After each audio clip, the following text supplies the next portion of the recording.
So I'm patient, you're learning, pretend it's not hurting a while.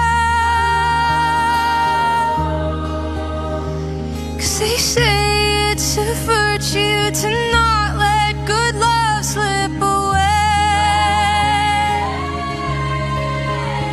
So I'm cool and forgiving, I'll take what you're giving away.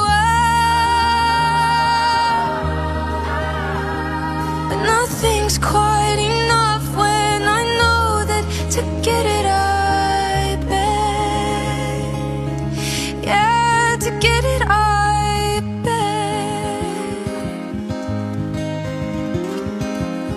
I have this thought when I lay in bed at night, I feel trapped inside my life.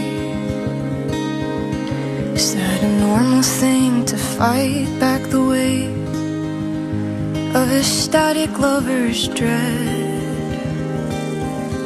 I'm overwhelmed, I'm underfed, yet I still cling.